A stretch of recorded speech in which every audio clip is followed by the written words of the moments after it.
Hello বন্ধুরা, আশা করি সকলেই ভালো আছেন। আমিও ভালো আছি। পবিত্র ঈদ চলে গেল, রমজান চলে গেল। এখন আমরা আবার আমাদের সেই পুরাতন যে কাজ, কোর্ট আঙ্গিনার কাছাকাছি বাসায় চলে আসছি। আমি ময়মনসিংহ জেলা জজ আদালতের কাছেই আমার বাসার চেম্বার।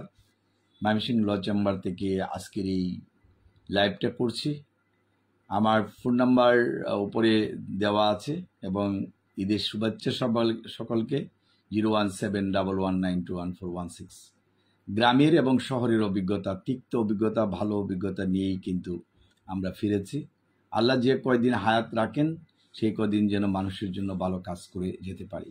কিন্তু এই ভালো করার জন্যই কিন্তু একদল মানুষ রয়েছে, খারাপ কাজ করার জন্য হয়তো বা একদল মানুষ রয়েছে। আল্লাহ তাআলা ভালোই জানেন কারে দিয়ে কি কাজ করাবেন। যাই হোক, আজকে আমি লাইভ করছি। আমার যারা বন্ধু বান্ধব রয়েছেন, আমার যারা সিনিয়র রয়েছেন, যারা আমার জুনিয়র রয়েছেন, সবাইকে শুভেচ্ছা জানিয়ে আজকে লাইভ শুরু করছি। যারা অলরেডি শহরে স্টে করছেন, আজকে বৃহস্পতিবার, কালকে শুক্রবার, শনিবার, রোববার থেকে কোর্টের কাজ শুরু হবে। আমি এর ভিতরেই ঈশ্বরগঞ্জ চৌকি আদালতে একবার ডু মেরেছি, সেখানকার অবস্থাটা কি। ময়মনসিংহ আদালতে এখনো যাওয়া হয়নি, হয়তো একবার যাব। অলরেডি ঢাকা থেকে দুজন ক্লায়েন্ট আমাকে ফোন করেছে, তারা আসার জন্য দেখা করবে। এছাড়া যারা শহরে রয়েছেন তারা হয়তো বা সাক্ষাৎ করার জন্য আমি সন্ধ্যার দিকে টাইম দিয়েছি। আর শুক্রবার শনিবার তো রয়েছে। সুতরাং যারা জমি সংক্রান্ত মামলা নিয়ে আমার সাথে কথা বলতে চান, জমি দখল বা পুনরুদ্ধারের জন্য, অথবা এই বিষয়ে কোনো মামলা রয়েছে তার খোঁজখবর নেওয়ার জন্য, ঈশ্বরগঞ্জ চৌকি আদালত অথবা ময়মনসিংহ জেলা জজ আদালতে মামলা রয়েছে। বিশেষ করে নান্দাইল, ঈশ্বরগঞ্জ, গরিপুর, ফুলপুর, ফুলবাড়িয়া, তারাকান্দা, মুক্তাগাছা, দুবাওড়া এবং ত্রিশাল, বালুকা এবং গফরগাঁও থানার ভিতরে যেসব জমি সংক্রান্ত মামলা রয়েছে, যারা পরামর্শ নিতে চান অথবা ময়মনসিংহ সদরে যারা রয়েছেন সেই সব বিষয়ে পরামর্শ নিতে চান, তারা আমার সাথে যোগাযোগ করবেন। জমি সংক্রান্ত বিষয়ে পরামর্শ নেওয়ার পূর্বেই যে কথাটা বলবো, আপনাদের সিএস রেকর্ড বা এসএ রেকর্ড এবং বিআরএস রেকর্ড, এই তিনটা রেকর্ড কিন্তু বিশেষ করে প্রয়োজন হয়। এরপরে পাট্টারও প্রয়োজন হতে পারে, তবে পরিমাণে কিন্তু খুব কম। এছাড়া যারা বায়া দলিল এবং খাজনা খারিজ সঠিকভাবে আছে কিনা, যদি না থাকে এবং থাকার পরেও আপনি হয়রানির শিকার হচ্ছেন, আমাদের কাছে চলে আসেন।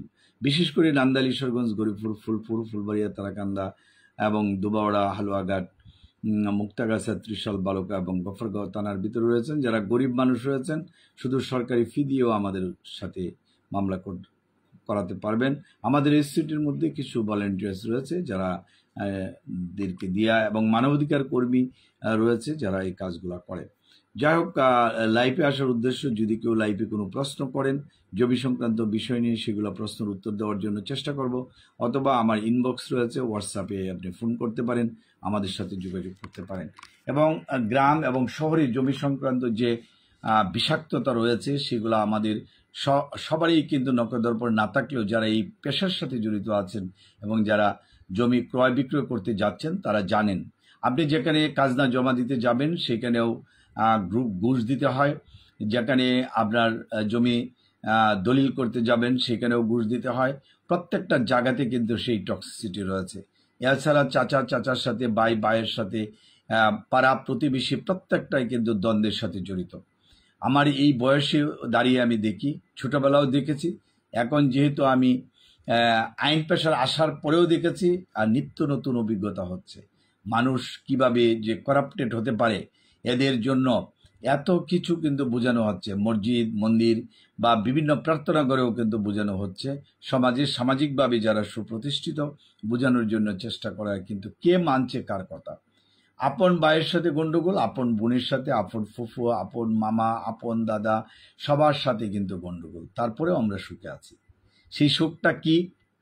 যারা সুখ অনুভব করে তারাই হয়তো বলতে পারবেন যে সেই বিষাক্ততার, তিক্ত অভিজ্ঞতার যে বিষ বাষ্প ছড়িয়ে রয়েছে তা দূর করার জন্য একান্ত যারা ভালো মানুষ তাদেরকে একত্রিত হতে হবে। সুতরাং জমির যে অধিকার রয়েছে, মামার বাড়ির অধিকার, চাচার অধিকার, ভাইয়ের অধিকার, কেউ কিন্তু কাউকে রেহাই দিচ্ছে না। প্রত্যেকেই কিন্তু নিজের যন্ত্রণা ভুক্তভোগী, অথবা কাউকে কুপরামর্শ দিয়ে সেই জমির সাথে কিন্তু লাগাচ্ছে, অথবা শহরের জমি বিক্রি করছে একজন আরেকজনের নামে, দেখা গেছে রেকর্ডে ঠিক নেই, তারপরে সেও কিন্তু সাধু সেজে রয়েছে। এই যে বক ধার্মিকতা, বক আদর্শ, এইগুলা থেকে পরিত্রাণ পেতে হলে আমাদেরকে একত্রিত হতে হবে। আজকে যে বিষয় জানতে চাই, যারা মানবাধিকার নিয়ে কাজ করেন, সমাজ নিয়ে কাজ করেন, যারা সততা নিয়ে কাজ করেন, তাদের নিয়ে একটা সংগঠন গড়ে তোলেন। আমি আপনাদের পাশে আছি। আমার যদিও ঢাকা সিলেটে আমি অবস্থান করতাম, এখন ময়মনসিংহে আমি অবস্থান করছি। সুতরাং যারা আমাকে চিনেন এবং জানেন, আপনারা সবাইকে একত্রিত হওয়ার দিন। আর আমি সাংবাদিক ভাইদেরকে বলবো, আপনারা নিজেরাও জানেন হয়তো ডকুমেন্টের অভাবে অনেক জায়গাতেই রিপোর্ট করতে পারেন না। যে কারণ হচ্ছে ডকুমেন্ট হাতে না থাকলে রিপোর্ট করলে সেটা হয়তো সেইভাবে সমাজে ফলাও হয়ে প্রচার হওয়ার যোগ্য নাও হতে পারে। সুতরাং আপনারা প্রমাণ সাপেক্ষে গ্রাম বাংলায় যে 20 বর্ষ ছড়িয়ে রয়েছে, ব্যক্তি থেকে সমাজ এবং রাষ্ট্রীয় জীবনে, সেইগুলা কিন্তু আমরা দূর করার জন্য সবারই সহযোগিতা প্রয়োজন। যাই হোক, আজকে লাইভে মনের কথাগুলা কিছুটা বললাম। যারা আমার এই দুঃখে হবেন, আমাদের সাথে যোগাযোগ করতে পারেন। যারা ভলেন্টিয়ার সার্ভিস হিসেবে কাজ করতে চান, গ্রামের মানুষ বা শহরের মানুষের দুঃখ দুর্দশার পাশে, বিশেষ করে জমি সংক্রান্ত বিষয় নিয়ে পাশে দাঁড়াতে চান, তারা আমাদের সাথে যোগাযোগ করবেন এই প্রত্যাশা করি। আমার ঢাকা চেম্বার, উত্তরা বাড়ি 12 route 33 sector 7, Dhaka court, Dhaka high court অথবা গাজীপুর কোর্ট অ্যান্ড ময়মনসিংহ কোর্টের এই সংক্রান্ত যারা ভুক্তভোগী, তারা যোগাযোগ করেন। আমরা একটা ঐক্যের আন্দোলন গড়ে তুলব, যাতে আপনাদের পাশে দাঁড়াতে পারি, আপনারা যাতে আমাদের পাশে দাঁড়াতে পারেন। যাই হোক, ভিডিওটা লাইভে বেশিক্ষণ থাকবে না, যেহেতু কম প্রশ্ন আসে, সেই জন্য উত্তর দেওয়ার খুব একটা প্রয়োজন পড়ে না। যদি পরবর্তী টাইমে কেউ আমার এই ভিডিও দেখেন, তাদের অগ্রিম শুভেচ্ছা রইল, এবং আপনারা কমেন্ট বক্সে প্রশ্ন করবেন, সেগুলোর উপর ভিডিও তৈরি করার জন্য চেষ্টা করব। গ্রামের যারা প্রায় শহরের 80% মানুষই কিন্তু গ্রামে চলে গেছে, শহরে আসা শুরু হয়েছে। শুক্রবার শনিবার পর্যন্ত আসবে, আজকে বৃহস্পতিবার, পরবর্তীতে হয়তো প্রাণ চাঞ্চল্য আবারও ফিরে পাবে। যাই হোক, যারা আমার বন্ধুবান্ধব, আবার সবাইকে শুভেচ্ছা, আমাদের সিনিয়রদেরকে শুভেচ্ছা, যারা জুনিয়র ভাই বন্ধু রয়েছেন তাদেরকে শুভেচ্ছা, বাংলাদেশের সমস্ত মানুষকে শুভেচ্ছা এবং পৃথিবীর সমস্ত মানুষকে শুভেচ্ছা জানিয়ে আমি আমার বক্তব্য শেষ করছি। সবাইকে ধন্যবাদ। Thank you.